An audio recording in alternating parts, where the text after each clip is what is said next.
Assembly సమావేశాలుంటే సర్పంచ్లని arrest చేయడం ఇది దుర్మార్గం.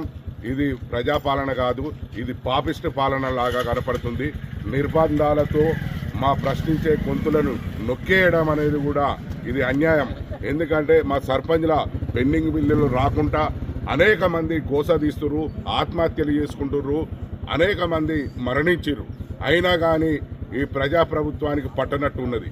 మేము ఈ అసెంబ్లీ సమావేశంలో మా పెండింగ్ బిల్లులు చెల్లించాలని ప్రజాప్రతినిధులని, ఎమ్మెల్యేలను, మంత్రులని కలిసి ఒక వినతిపత్రాలు ఇవ్వాలనే ఆలోచనతోని మేము వాళ్ళ ఇండ్ల దగ్గరకు పోయి వినతిపత్రాలు అందజేస్తున్నాం. కానీ వీరు మమ్మల్ని అరెస్టులతో, నిర్బంధాలతో మమ్మల్ని అణిచివేయడం ఇది అన్యాయం, ఇది దోపిడీ, ఇది దొంగతనం చేసిన వాళ్ళ లెక్క మమ్మల్ని అరెస్ట్ చేయడం ఇది అన్యాయంగా మేము భావిస్తున్నాం. కాబట్టి ప్రజాప్రభుత్వంలో, ఈ ప్రజాపాలనలో మా సర్పంచ్ల పెండింగ్ బిల్లులు చెల్లించి మాకు న్యాయం చేయాలి. అదేవిధంగా గ్రామాలలో అభివృద్ధి పనులపై దృష్టి పెట్టాలి.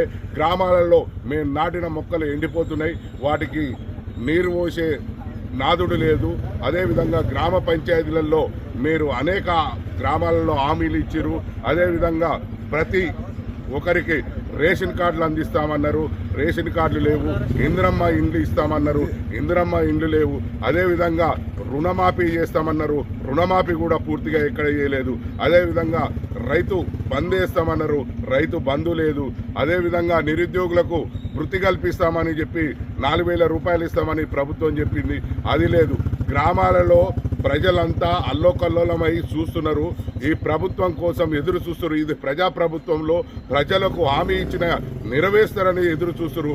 వారి హామీ నెరవేర్చి అదేవిధంగా గ్రామ పంచాయతీలకు అభివృద్ధి పనులకు నిధులు ఈ ప్రభుత్వం కేటాయించి గ్రామాలను, పట్టణాలకు ధీటుగా అభివృద్ధి పనులు చేపట్టే విధంగా ప్రభుత్వం ఉండాలి. కానీ నిర్బంధాలతో, అరెస్టులతో మా పెండింగ్ బిల్లులు ఇవ్వొద్దని చూడడం ఇది అన్యాయం, ఇది అక్రమం, ఇది దోపిడీ లాగా కనపడుతుంది ప్రభుత్వం. కాబట్టి ఇప్పటికైనా ఈ ప్రభుత్వం కళ్ళు తెరిచి మేల్కొని మా సర్పంచ్ల పెండింగ్ బిల్లులు ఇచ్చి మాకు న్యాయం చేయాలి.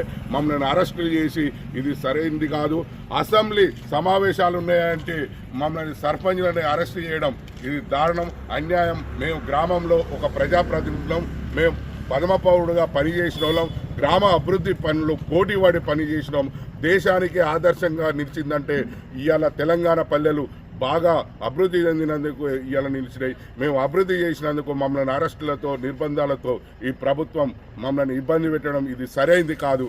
ఇప్పటికైనా వీళ్ళ తీరు మార్చుకొని ప్రజాపాలన మీద దృష్టి పెట్టాలని ప్రభుత్వాన్ని కోరుతున్నాం. వెంటనే మా సర్పంచ్ల పెండింగ్ బిల్లు చెల్లించాలని ప్రభుత్వాన్ని కోరుతున్నాం.